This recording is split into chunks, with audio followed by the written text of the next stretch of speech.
ang nag-deliver papunta sa bahay nila Pangulong Bongbong Marcos at Speaker Martin Romualdez mag-insert o magpasok ng 100 billion worth of projects sa BICAM. Sana po ay hindi nila ako mapatay bago ko mailabas ang lahat. Ginawa ko lang ang utos sa akin, pero ngayon, handa na akong harapin ang lahat. Ginagamit ng administrasyon ang buong resources ng bansa para tumahimik ako. That he will shoot me if I will talk.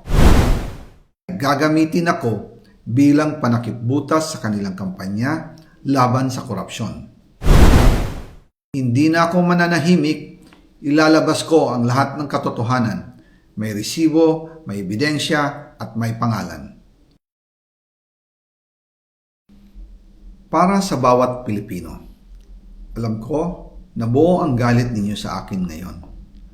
Nauunawaan ko rin kung bakit, lalo na at malaki ang halagang nakataya.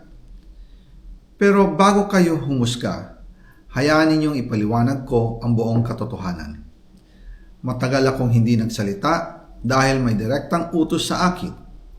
Huwag nang bumalik ng Pilipinas at manahimik na lamang. Umalis ako noong July 19, 2025 para sa aking medical check-up. Nakaplanong bumalik pagkatapos ng SONA ni Pangulo. Pero habang papauwi na ako, tinawagan ako ni dating Speaker Martin Romualdez at sinabihan, "Stay out of the country. You will be well taken care of as instructed by the President." Noon naniniwala pa ako sa kanila, kaya't hindi ako bumalik. Tumikom ang aking bibig, sumunod ako, pero ang hindi ko alam, ang ibig pala nilang sabihin sa aalagaan ka namin ay gagamitin ako bilang panakipbutas sa kanilang kampanya laban sa korupsyon. Ginawa nila akong poster boy ng kanilang sariling kasinungalingan. Ngayon, hindi na ako mananahimik, ilalabas ko ang lahat ng katotohanan. May resibo, may ebidensya, at may pangalan.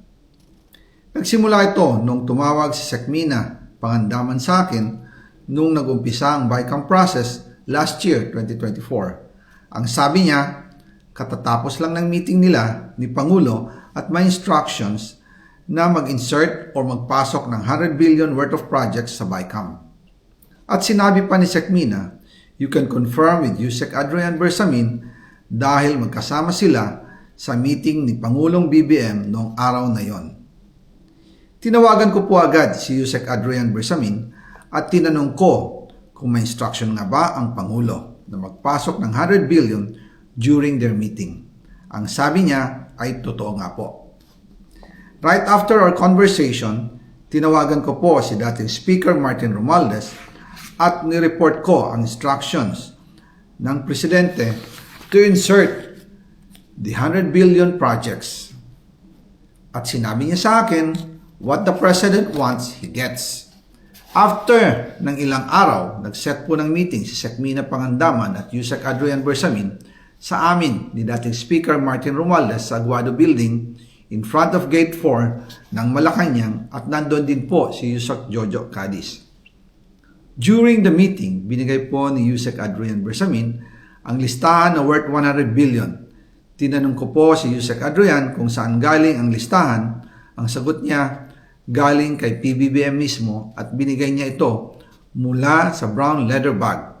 Nung sinabi po ni Yusek Adrian Bersamin, yung brown leather bag, naalala ko noong nasa Singapore kami right after the elections of May 2022 sa Hilton Hotel, kami ni dating Speaker Martin and PBBM habang pauwi at pabalik ng Pilipinas, hinabol ng PSG ang brown leather bag at ang sabi ni PBBM, maiwan na lahat, wag lang ang brown leather bag. Kaya naniwala ako na utos talaga ito ng Pangulo.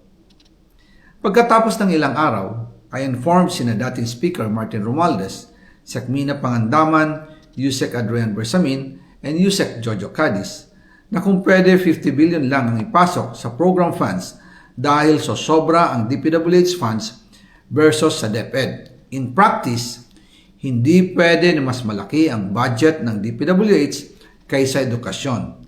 And yung balance na 50 billion, ilagay na lang sa unprogrammed funds for the 2025 budget dahil Office of the President din ang nagre-release ng lahat ng unprogrammed funds. Pagkatapos ng isang araw, tinawagan ako ni Sec Mina at sinabi ang mensahe ng Pangulo. Ipasok ninyo yan dahil pinangako na sa akin ni Speaker Martin yan at hindi na pwedeng baguhin. Kumbaga, ang utos ng hari hindi pwedeng mabali. Again, I informed the Speaker and asked clearance about the instructions ng Pangulo. At ang sabi niya, wala tayong magagawa. Kaya po nagtataka ako kung bakit sinasabi ni Pangulo na hindi niya makilala ang budget, samantalang lahat na binawas at dinagdag sa mga ahensya ng gobyerno ay humihingi ng approval sa kanya si Sec Mina Pangandaman.